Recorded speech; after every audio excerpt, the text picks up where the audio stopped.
Hello, ladies and gentlemen, and welcome back to the channel. And today I'm going to give my review of Great American Bash 1989. Starting off the evening, go to our first match of the night. It is the King of the Hill Battle Royal. I thought it was a good opening matchup for Great American Bash 1989. Back and forth matchup. Dan Spivey and Sid Vicious were the last two competitors in this match. But this match ends up ending in a no contest due to the fact that Dan Spivey and Sid Vicious were not actually going to face off against each other in the ring. So it was a good match. There was a lot of notable competitors in this matchup, but all in all, it was a decent match, but we didn't get a chance to see the Skyscrapers actually have a match in this Battle Royal. So, yeah, it is what it is. Moving on from that, we go into our next match of the night as well. It is Bill Irwin versus Brian Pillman. I thought this was an okay matchup. Back and forth matchup between Irwin and Pillman, with Pillman keeping the pace of the match. Irwin ends up hitting a devastating lariat on Pillman in the middle of the ring. Pillman then gets up, hits multiple drop kicks on Bill Irwin.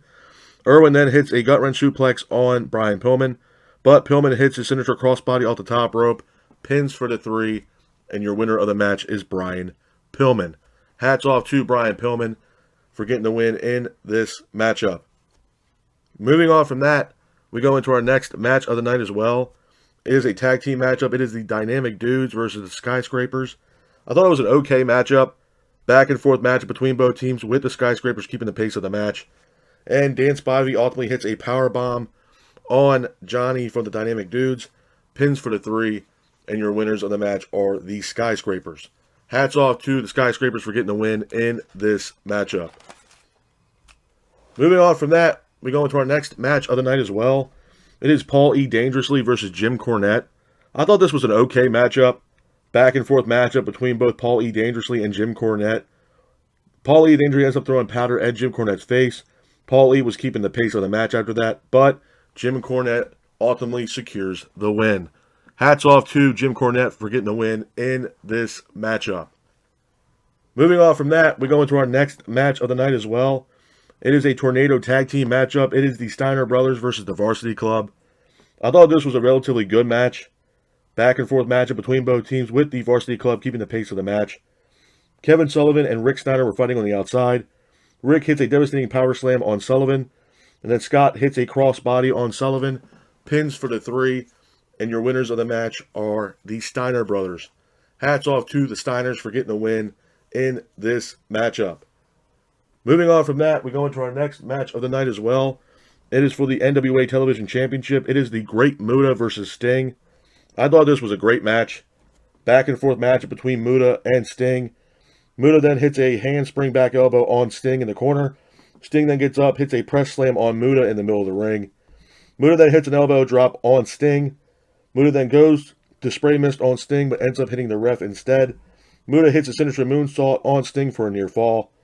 Sting then gets up, hits a back suplex on the Great Muta, pins for the 3, and your winner of the match, and at that time, still NWA Television Champion, is Sting. Hats off to Sting for getting the win in this matchup. Moving on from that, we go into our next match of the night as well.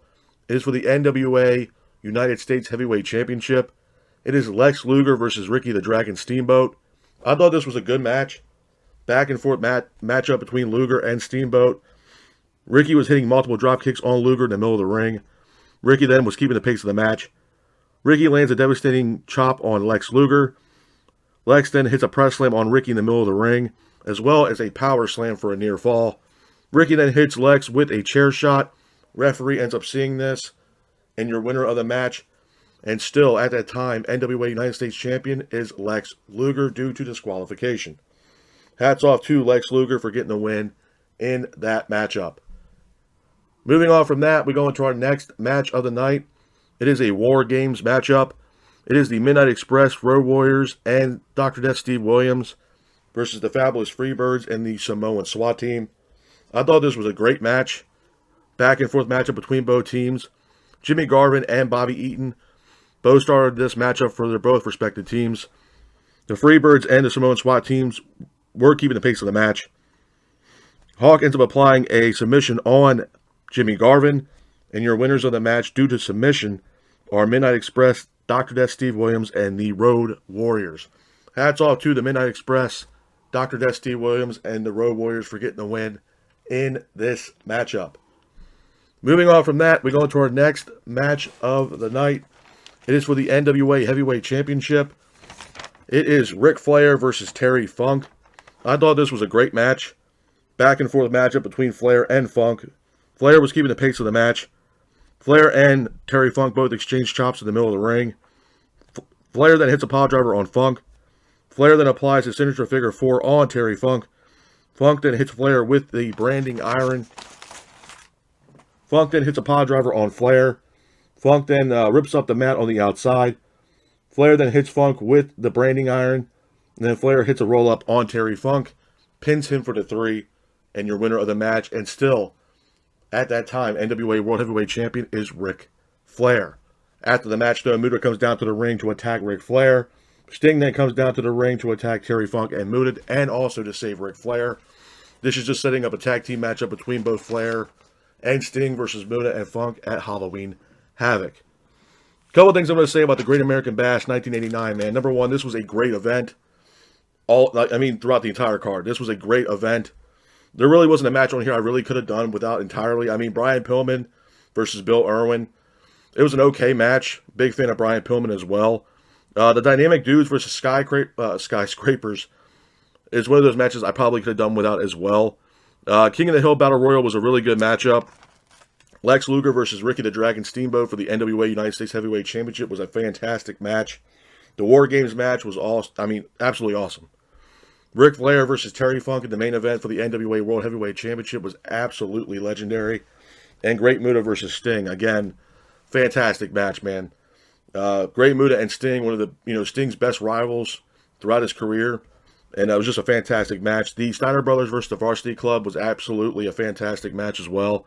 But all in all, man, Great American Bash 1989 was not a bad card whatsoever. So if I had to give this a rating from 1 out of 10, I'm going to give Great American Bash 1989 a solid 7, if not 7.5 at best. But this is my review of the Great American Bash 1989. I hope you guys are out there staying safe. Be careful, and remember, stay classic. Peace.